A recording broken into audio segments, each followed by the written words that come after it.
An origin myth of the sort I just described is, of course, one of many things that goes into making up group identity. What does this story tell us about the Manchus?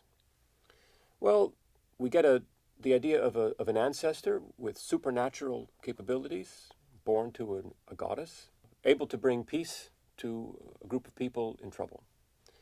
We get a sense of geographical origin, in this case, a place high up in the Changbai Mountains, a place that's now a UNESCO reserve.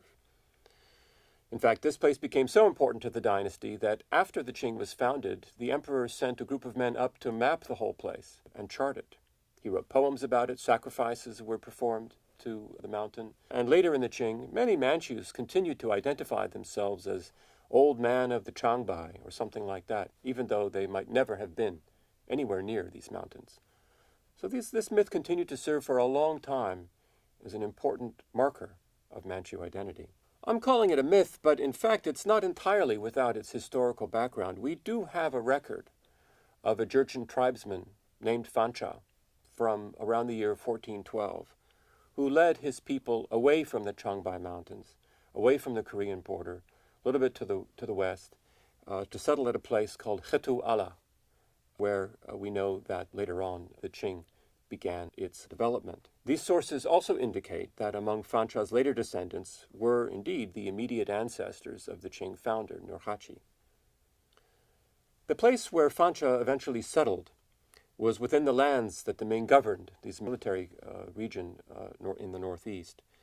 It was a place called Jianzhou, and the people who lived there came to be known as the Jianzhou Jurchens. There were different branches of the Jianzhou Jurchens, 3 different branches.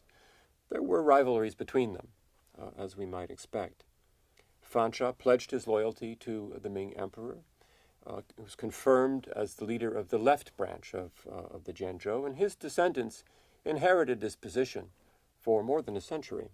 In the mid-1500s, violence erupted between the different Jianzhou groups, and in 1574, Ming forces were compelled to intervene to try and settle this conflict. And in doing so, they supported the claims of this left Jianzhou branch, at that time led by 2 men, Gyochanga and his son Takshi, who brought temporary peace and were confirmed in their positions as the preeminent Jurchen leaders with Ming backing. But just a few years later, in 1582, while working together with Ming forces against another Jianzhou group, Gyochanga and Takshi were killed in action by their Ming allies. The Ming claimed that this was an accident. Other people had different opinions about it.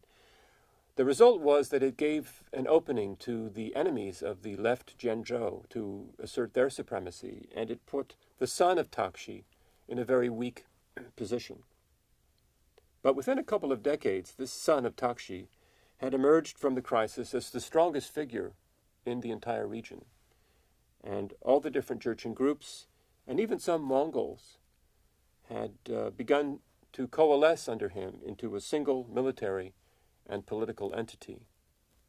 The name of that son was Nurhaci, the supreme ancestor of the Manchu imperial line and the founder of the Qing dynasty.